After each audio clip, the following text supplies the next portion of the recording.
Well, let's get more on this now with Ian Bond, who's the Director of Foreign Policy at the Centre for European Reform.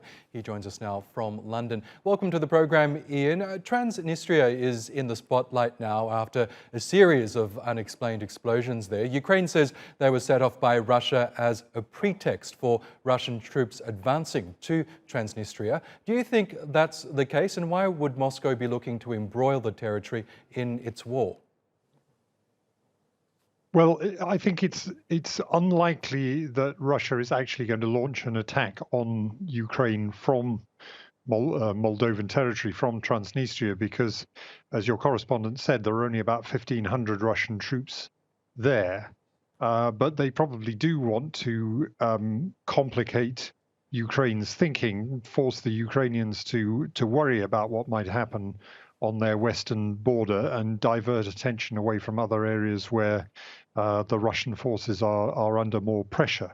So, I mean, it just adds to the complications. It also adds to the complications for Moldova itself and for Romania, which have been helpful to Ukraine. And I think it's certainly very unhelpful in the context of regional stability. Well, that's right. The fear is, of course, that this could create a new theatre of war in Eastern Europe. Do you think that's the case here? Could this happen, or is Russia likely to resist that for now? I don't think Russia is likely to resist it. I mean, I think, they have an interest in a certain amount of instability and insecurity in that area. It's quite close to the major port of Odessa on the Black Sea, which is now the only major port firmly under Ukrainian control. So Russia has some interest in instability in that area.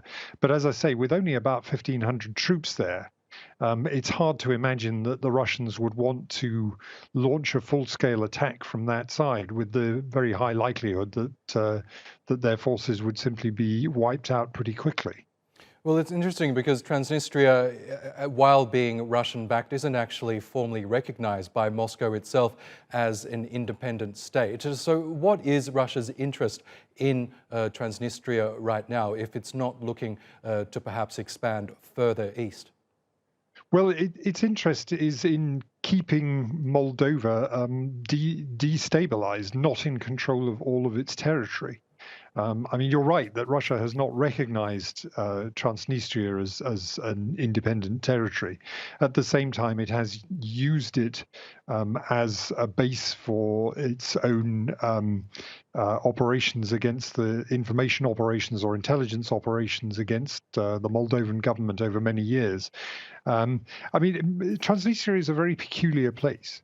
A lot of organized crime, but at the same time, quite a lot of cooperation between Transnistria and the rest of Moldova, even to the extent of the Moldovan national football team playing matches in the main stadium in Transnistria, in Tiraspol. So it's a rather strange place, but it's one which the Russians have been able to use to manipulate, to get involved in Moldovan politics and to keep the country off balance when they have wanted to do so.